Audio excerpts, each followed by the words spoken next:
शिमला में बारिश का कहर जारी है। सोमवार सुबह 8:15 बजे शिमला के भट्टाकुफर में एक 5 मंजिला मकान गिर गया। गनीमत रही कि बीती रात इस भवन को खाली करवा लिया गया था, जिससे बड़ा हादसा टल गया। इमारत गिरने की इस घटना ने फोरलेन निर्माण कार्य में कोताही के आरोपों को फिर से हवा दे दी। प्रभावित मकान मालिक अंजना वर्मा का आरोप है कि फोरलेन निर्माण के चलते उनके मकानों में दरार आ गई थी और सुबह ही मकान गिर गया। अन्य मकानों को भी नुकसान होने का खतरा है।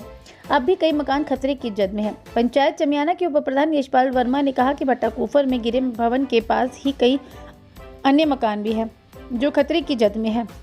कंपनी को कई बार इसके बारे में कहा, लेकिन उन्हें कोई ठोस समाधान नहीं निकाला। कंपनी ने सुरक्षा देने के दावे किए, लेकिन आज बड़ा हादसा हो गया।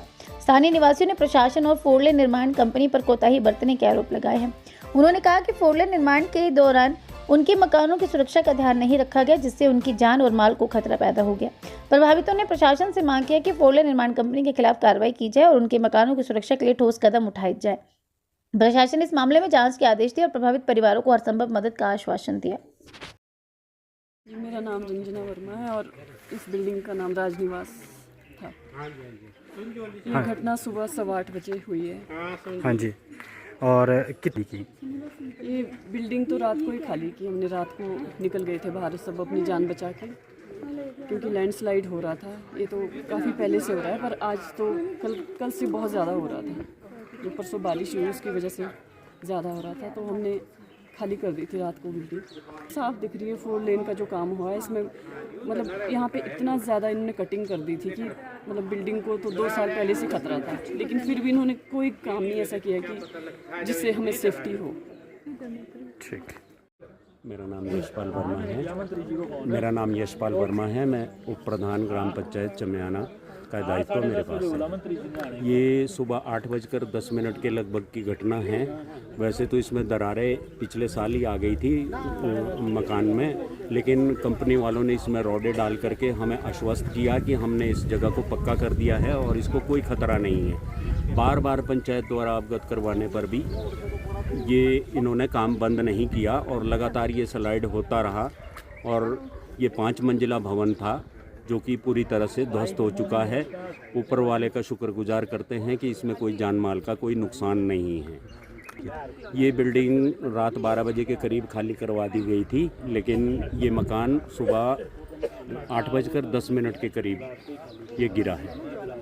इसके साथ ही 2 भवन और हैं जिनको कि खतरा पैदा हो गया है और उसमें दरारें आ चुकी है और वो भी गिरने के कगार पे आ गए हैं, तो उनको भी सरकार प्रशासन द्वारा खाली करवा दिया गया है। और इस बिल्डिंग में एक ही परिवार रहता था, इसमें किराएदार नहीं था, लेकिन उनको शिफ्ट कर दिया गया था रात को ही। उसमें लगभग 20 के करीब लोग थे दूसरे मकानों में, वो भी खाली करवा दिया गया है। ये सीधे तौर पे गावर कंस्ट्रक्शन कंपनी जो कि ये 4 लाइन का काम कर रही है, इनकी लापरवाही का नतीजा है। इन्होंने रोड काफ़ी नीचे है, जैसे कि अभी आपको कैमरे के माध्यम से भी हम दिखाएंगे स्पॉट पर। इन रोड काफ़ी नीचे है, लेकिन ये धार पर इन्होंने काफ़ी ऊपर कटिंग करके मशीनें ऊपर चढ़ा दी, जिस वजह से ये सारा हादसा हुआ है। और पंचायत द्वारा मना करने के बावजूद भी लिखित तौर पे भी इनको अवगत करवाया गया था। पिछले वर्ष ही करवा दिया गया था कि इन मकानों को खतरा पैदा हो गया है और इस काम को रोका जाए, लेकिन इन्होंने हमें आश्वस्त किया कि इनके इंजीनियर आए और आपके सामने ही है, इनकी टोटल इंजीनियरिंग फेल है। इन्होंने हमें आश्वासन दिया था कि हम इस जगह को सील करेंगे, हम इसमें 30-30 फुट अंदर रॉडें डालेंगे, लेकिन वो समेत रॉड के वो पूरी ही धार बैठ गई है और पूरा मकान नीचे ध्वस्त हो चुका है। से बात कीजिए, सभी को पता था, सरकार प्रशासन को भी पता था इस विषय में। ऐसा नहीं है कि किसी को जानकारी नहीं थी, लेकिन कंपनी द्वारा बार बार सरकार और प्रशासन को भी अंधेरे में रखा गया कि इसकी जिम्मेवारी हम लेते हैं और इनको कोई खतरा भवनों को नहीं होगा। ठीक।